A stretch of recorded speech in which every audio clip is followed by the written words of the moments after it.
bem-vindos de volta. Volpe aqui e hoje a gente vai seguir com a discussão de teoria dos orbitais moleculares. Então, boa aula.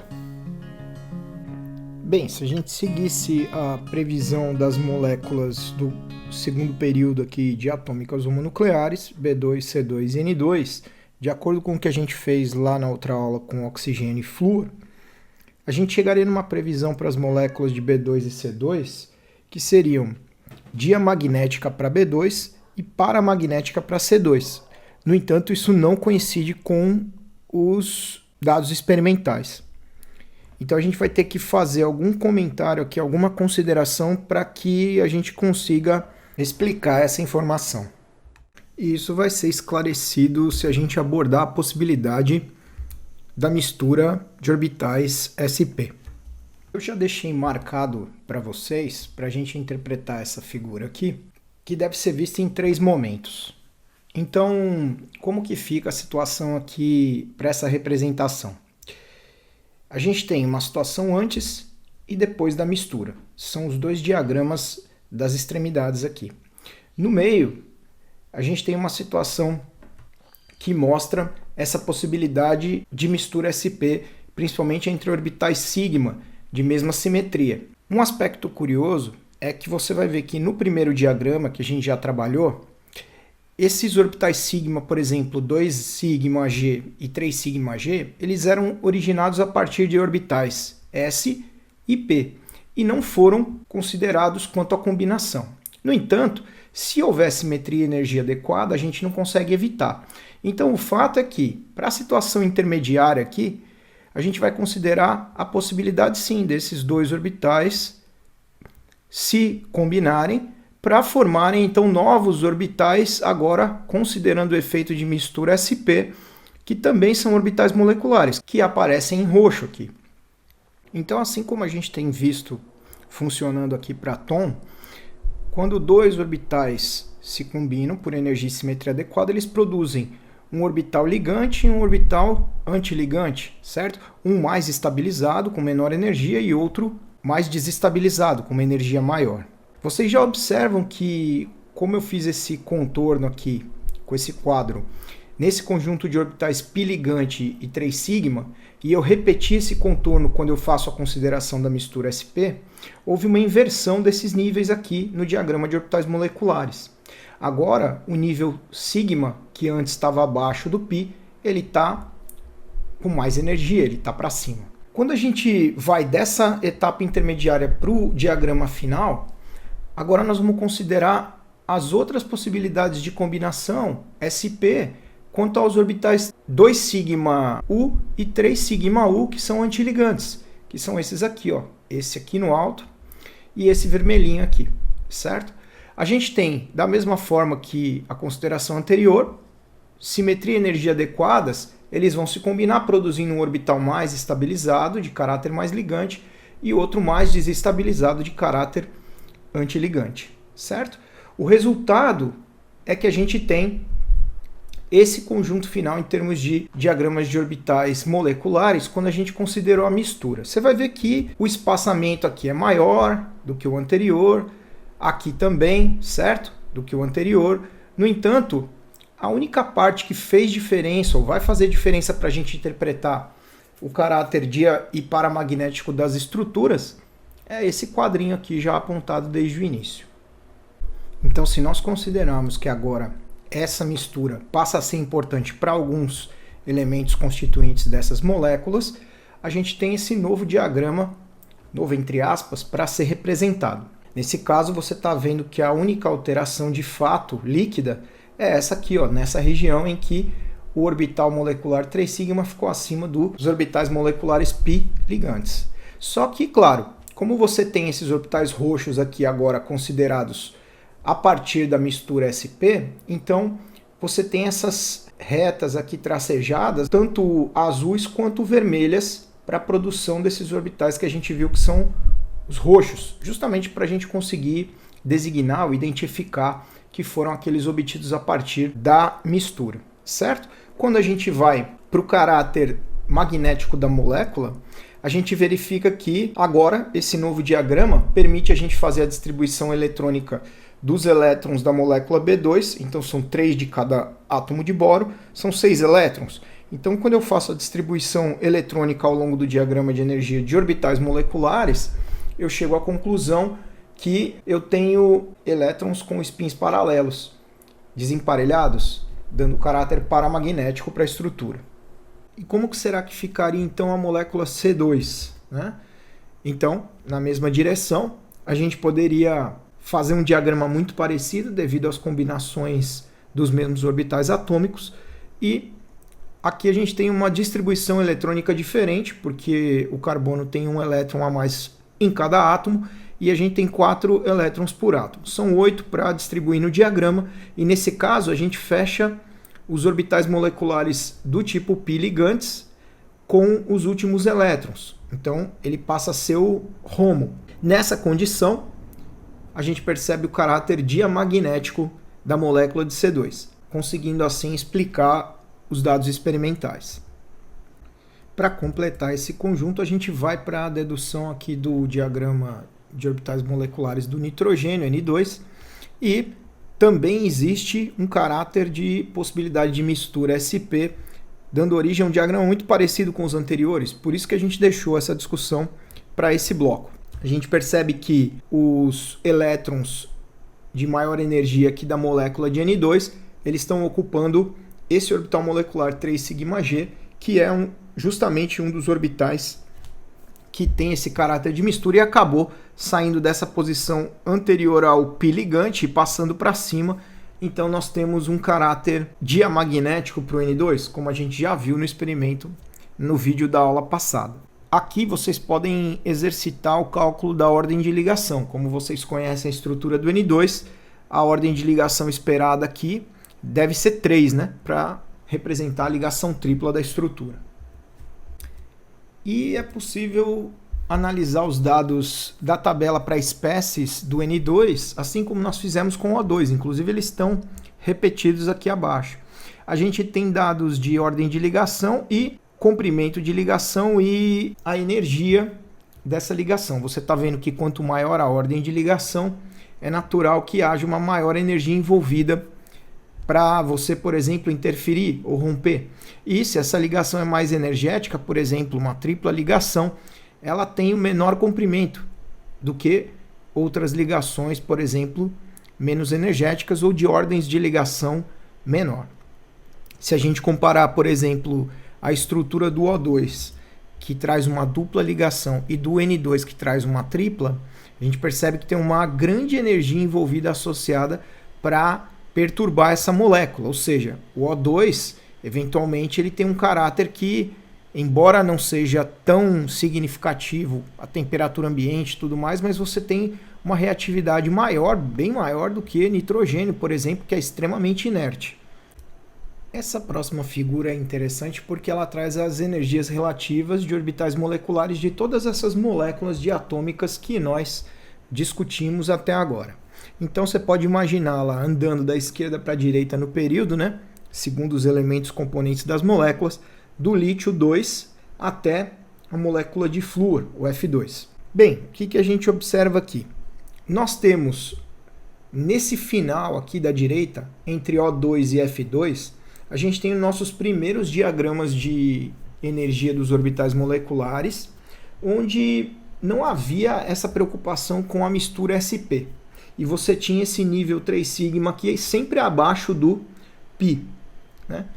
Quando a gente for para outra ponta, a gente observa que a situação no início do período, ela parece que traz uma consideração bem importante dessa mistura SP. Aqui você tem um distanciamento até maior do que no caso que a gente observou, que foi a partir de B2, C2, depois N2. Certo?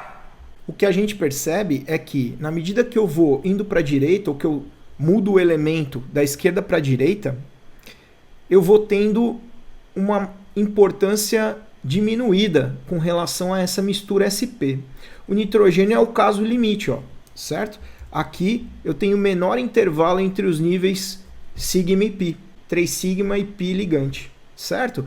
Quando eu caminho mais um passo para cá, eu chego na situação do oxigênio e aí esse nível 3 sigma já passa para baixo do nível π.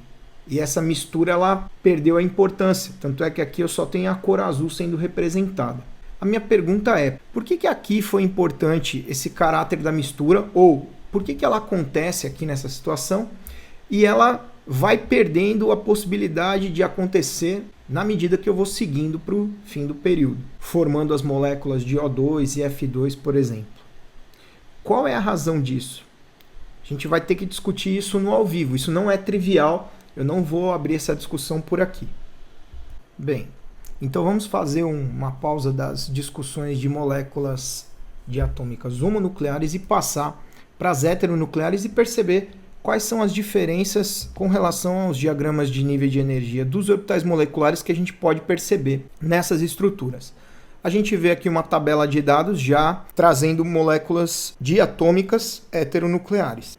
Eu tenho aqui informações sobre energia de ligação ou de dissociação dessa ligação, conforme a tabela, e comprimento da ligação.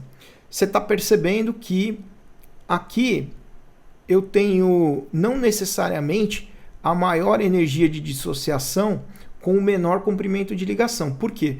Porque aqui eu estou com átomos bem diferentes envolvidos nas moléculas. Então, por exemplo, HF, eu tenho uma ligação aqui, ó, em que é bem curtinha, porque eu tenho hidrogênio, que é um átomo pouco volumoso, com o flúor, que também é pequeno, certo? É o primeiro do grupo dos halogênios, tá? Quando eu troco, por exemplo, HCl, HBr, HI, você vai vendo o que acontece. A distância de ligação vai aumentando e essa energia de dissociação vai ficando menor para a gente romper a ligação. Quando eu chego em CO, por exemplo, eu tenho uma energia extremamente alta para dissociação porque a gente tem uma tripla ligação considerando a estrutura de Lewis dessa molécula. O que a gente vai focar agora mais para o fim da discussão é justamente no diagrama de orbitais moleculares do CO, para justamente discutir a reatividade dele ou o caráter nocivo que ele tem. Então, como que é um diagrama de níveis de energia de orbitais moleculares desse tipo de molécula, onde os átomos são diferentes? O primeiro exemplo é o LIH. Uma observação importante está descrita aqui nesse primeiro quadro, que são sobre os índices Gerhard e Gerhard, ou seja, sobre a paridade. Nesse caso, eles não são mais necessários, porque se você fizer a operação de inversão sobre essas regiões aqui, que são os orbitais moleculares, a gente vai ter a inversão de posição dos núcleos, já que eles são diferentes, não faria sentido. Então, esses índices não aparecem nessa situação. O que a gente vê é que o diagrama não é mais simétrico, então eu tenho os níveis de energia aqui dos orbitais atômicos, eles são diferentes, obviamente, ou seja, aqui eu tenho nível de energia 1s do hidrogênio e você está vendo que ele não está na mesma de energia que o 1s do lítio, ele já está compatível com a energia de 2s, certo? E como tem simetria S, simetria adequada para se combinar, vai seguir a situação da energia e simetria. Então as combinações possíveis aqui são 1s do hidrogênio, 2s do lítio. Eu tenho dois orbitais atômicos, eu produzo dois orbitais moleculares, um ligante e um antiligante. Ficou muito parecido, porém não simétrico. Ele pende para um dos dois lados devido à eletronegatividade do elemento. Se nós quisermos representar a molécula de HF, por exemplo, quanto ao seu diagrama dos orbitais moleculares, as considerações que devem ser feitas quanto às interações estão envolvendo os orbitais 1s do hidrogênio, por enquanto 2pz do flúor, por causa da energia e simetria adequadas. Então aqui você tem a combinação em fase, onde você tem os mesmos sinais aqui gerando a região do orbital molecular ligante, e você tem a combinação fora de fase gerando a região do orbital antiligante, justamente. Você fala, e os outros orbitais do nível 2 do flúor, que são a valência, né? Você percebe que Px e Py, quanto à simetria, se eu fizer uma aproximação, aqui está representado Px, mas Py dá o mesmo resultado, só que em outra orientação. Eu vou ter uma situação em que exatamente a mesma quantidade do S que entrar na parte positiva vai participar aqui embaixo na parte negativa. E o resultado líquido disso é zero. É uma interação que não produz overlap efetivo, certo? Então eu não considero esse tipo de combinação. Eu percebo que só um S e dois PZ que forneceram a energia e simetrias adequadas. Nesse caso, a gente percebe que S e PZ produziram uma região sobre os orbitais moleculares aqui representados em roxo, que são de mistura, né? Porque você tem simetria S e simetria P para esses orbitais, tá? Perceba que os orbitais do tipo π, ou seja, Px e Py, não tinham simetria adequada, então permaneceram com a mesma energia que eles tinham anteriormente, mas agora fazem parte do conjunto dos orbitais moleculares. E o que aconteceu com 2s? 2s tinha energia muito abaixo do 1s. Ó. Tinha simetria adequada S com S para se combinar? Tinha, mas a energia está muito discrepante, então não foi possível estabelecer combinação linear aqui. Então o 2s ele fica com esse caráter também de mesma energia, muito parecido com o seu orbital atômico de origem. Aí você fala, e um S do flúor? Um S está lá para baixo, a gente nem vê, né? Está num nível de energia lá para baixo ainda, muito mais estabilizado. Então seria realmente inviável esse tipo de combinação. Pela primeira vez, a gente observa a situação de orbitais que têm caráter não ligante, como esses aqui do HF, né? Que são originados de 2s, e esses aqui, ó, que são do tipo π, também originados aqui do átomo de flúor. Eles são orbitais moleculares, mas perceba que eles não sofreram influência do átomo ligado. Então, você tem agora mais um caráter de orbital molecular para prestar atenção. Você tem orbitais do tipo ligantes, você tem orbitais antiligantes e você tem orbitais que podem ter caráter não ligante. Uma das situações mais interessantes envolvendo a teoria do orbital molecular é a discussão da reatividade do CO, do monóxido de carbono. Eu estou mostrando ele ligado aqui a uma estrutura, representando justamente essa reatividade. Então, eu vou imaginar o caráter nocivo dele, venenoso, com relação ao que ele pode provocar no sistema respiratório, na cadeia respiratória. Depois eu queria que vocês discutissem qual que é essa estrutura e que processo que eu estou me referindo aqui sobre o perigo do CO nos envenenar por asfixia. Se nós imaginarmos o diagrama de níveis de energia do CO, ele vai ser, claro, muito similar aos que nós tratamos até agora. E nesse ponto, o que interessa é se a gente vai ter aquele caráter de mistura ou não, para verificar onde é que fica a posição, principalmente quanto aos orbitais de fronteira, para a gente descrever essa reatividade. Eu vou mostrar em sequência alguns diagramas, todos equivalentes para o CO, mas que você vai ver que são figuras bastante distintas.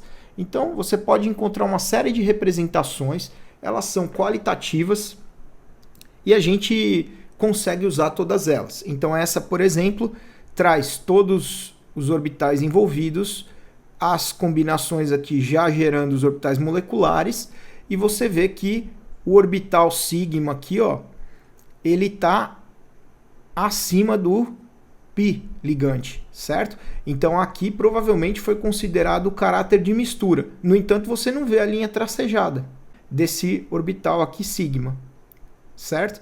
Então é uma característica dessa figura especificamente. Essa outra figurinha não está com uma resolução legal, mas eu coloquei justamente porque ela é muito parecida com aquela nossa figura que descreveu a mistura SP. Você vê essa etapa de mistura prévia acontecendo até que o diagrama de orbitais moleculares é produzido. Então pode ser que te ajude nessa visualização. As duas figuras que vêm em sequência, elas mostram agora a natureza dos orbitais moleculares, mas na sua simulação aqui, né, na sua forma espacial mesmo.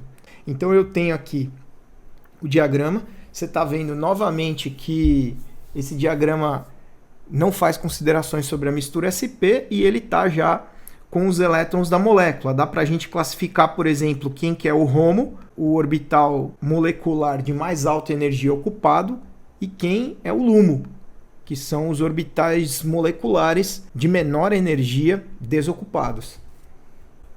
Assim como essa outra figurinha, que está um pouco mais elaborada em termos dos orbitais moleculares serem representados aqui por ilustrações, né? Então você vê as regiões espaciais aqui, esses orbitais representam. Novamente eu tenho um diagrama do CO, de orbitais moleculares, que não contempla o caráter de mistura pelas retas tracejadas aqui, certo? Mas é um diagrama correto, eu consigo enxergar também o caráter de Ômega e Lumo, assim como a gente fez no anterior. Nessa outra imagem, a gente tem novamente os orbitais moleculares sendo mostrados, agora é um comparativo entre CO e N2. E aí eu queria que vocês olhassem com cuidado as duas imagens para poder comparar as reatividades dessas duas moléculas, certo? Então, perceba que você está com duas moléculas de mesma ordem de ligação, igual a 3. Você tem uma tripla ligação em CO, assim como no N2. Só que, através do diagrama de níveis de energia dos orbitais moleculares, a gente consegue fazer discussões sobre a reatividade das moléculas e vamos distinguir isso.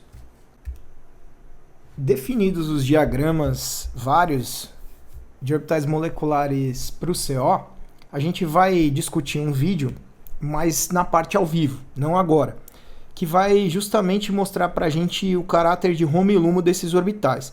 E por que, por exemplo, o CO se liga ao ferro da hemoglobina, que a hemoglobina ela é uma espécie de transportadora de oxigênio pelo sangue. Se você tem uma inalação do CO e esse gás começa a competir com o oxigênio, pode haver uma intoxicação e uma morte por asfixia, um tanto quanto rapidamente, certo? Então eu queria saber por que no caso do oxigênio a hemoglobina consegue capturar e depois liberar a molécula de O2. E no caso do CO, ela fica inativada, né? Quando a gente começa a respirar monóxido de carbono, você começa a deixar inativa esses transportadores de oxigênio do organismo, certo? Então, que tipo de interação pode estar acontecendo ali entre ferro da hemoglobina e o CO? A dica está exatamente nos orbitais de fronteira, no Ômega e Lumo. Eu vou terminar falando só um pouquinho sobre ligação metálica, só para mostrar como ela se relaciona com a teoria do orbital molecular, certo? Aqui a gente vai ter que fazer uma rápida consideração sobre as teorias que descrevem o estado sólido, por exemplo, uma ligação entre elementos metálicos, né? Se eu tiver a consideração de um pedacinho de cobre, por exemplo. E essa teoria era chamada de teoria do elétron livre. A gente vai ter uma abordagem clássica nessa teoria, então provavelmente vai chegar um momento ou uma propriedade que ela não vai conseguir explicar, vai falhar. E a gente vai lançar mão de uma teoria que envolve a mecânica quântica, e aí sim a gente consegue lidar com as propriedades desses materiais. Eu estou colocando aqui que numa rede metálica você tem a consideração de íons metálicos, diante da teoria do elétron livre. E se você tem o elétron livre, todos esses metais que apresentam normalmente baixa energia de ionização, eles já perderam seus elétrons e esses elétrons eles estão circulando pela rede metálica. É a chamada situação do mar de elétrons, certo? Nenhum elétron está mais associado ao seu próprio átomo.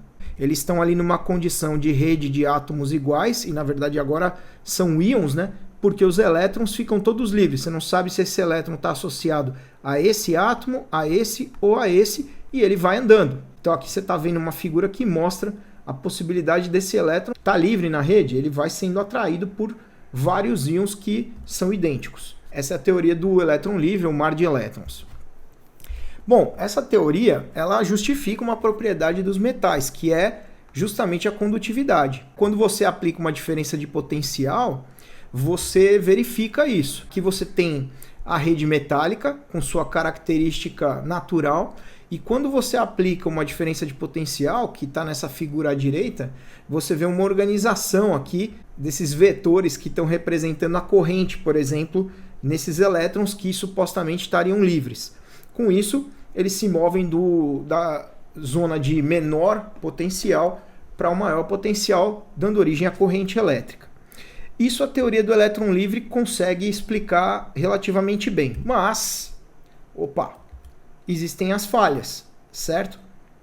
E para corrigir isso, a gente vai ter que dar origem ao que a gente conhece como a teoria de bandas. E eu vou mostrar somente o início de como essa teoria é baseada na teoria do orbital molecular.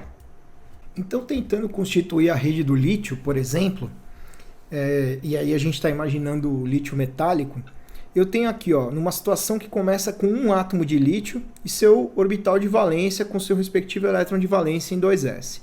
Depois eu dou origem a 2 átomos de lítio, lítio 2, isso aqui a gente já viu. E depois 3.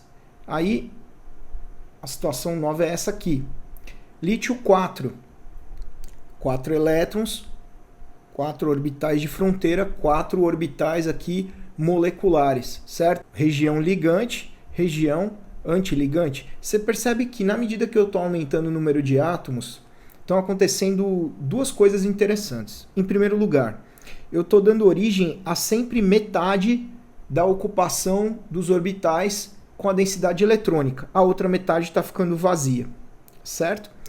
E você está percebendo também que na medida que eu aumento o número de átomos, essa distância entre os orbitais ela vai diminuindo. Ou seja, eu aumentando indefinidamente para N átomos de lítio, eu vou começar a ter praticamente nenhuma separação entre eles. Que é o que você está vendo aqui como sendo definida a banda. Então aqui eu tenho a chamada banda de condução e a banda de valência, certo? O que a gente está percebendo? Metade dessa banda aqui está ocupada, né? Eu contenho elétrons. Só que eu não tenho nenhum intervalo de energia que separa uma banda da outra.